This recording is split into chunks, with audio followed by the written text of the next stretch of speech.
तर आज आमच्याकडे आले होते गेस्ट, तर चहासोबत आम्ही केलं होतं पकोडे एन्जॉय. त्यानंतर त्यांना खायचं होतं माझ्या हातचं मटण, आणि ते पण एकदम झणझणीत विदर्भ स्टाईल.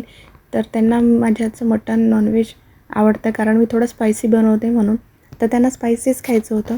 तर त्यासाठी मी इथे थोडंसं खोबरं भाजून घेतलं आहे गॅसवर डायरेक्ट. त्यानंतर मी ते कांदा आणि धने थोडंसं तेल टाकून तव्यावर भाजून घेतलेले आहेत, जसं तुम्ही बघू शकता व्हिडिओमध्ये.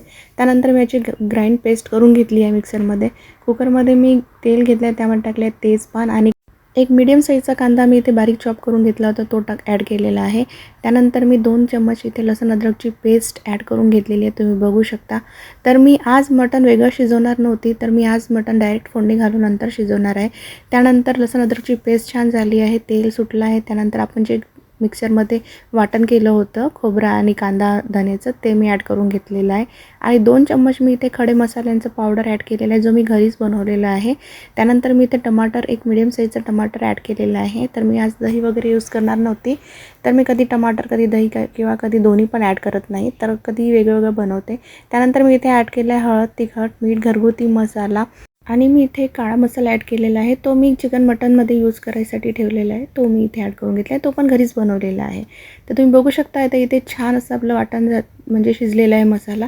त्यानंतर इथे मस्त तेल सुटायला सुरुवात झाली आहे. तर मी आज इथे टाकणार आहे आलू. तर आलू टाकून घेतले आहे मी आधी तिथे, आणि मटण पण मी इथे ॲड करून घेतलं आहे. त्यानंतर मी छान याला मस्त फिरवून घेणार आहे. त्यानंतर आपण याला आता थोडा वेळ झाकून ठेवायचं आहे. तर तुम्ही बघू शकता इतकं छान असं त्या मसाल्यामध्ये त्याला आपण थोडा वेळ शिजू देणार आहे.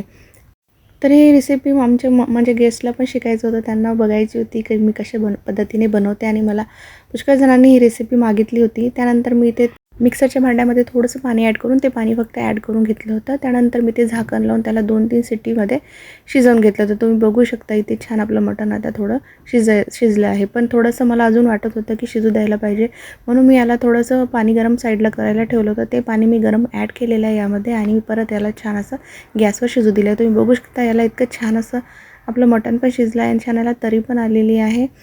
तर मटण पण इतकं सुरेख दिसत होतं, आणि सर्वांनी खूप तारीफ केली. तर तुम्हाला रेसिपी कशी वाटली नक्की कमेंट करून सांगा. भेटूया नेक्स्ट व्लॉगमध्ये. Bye bye.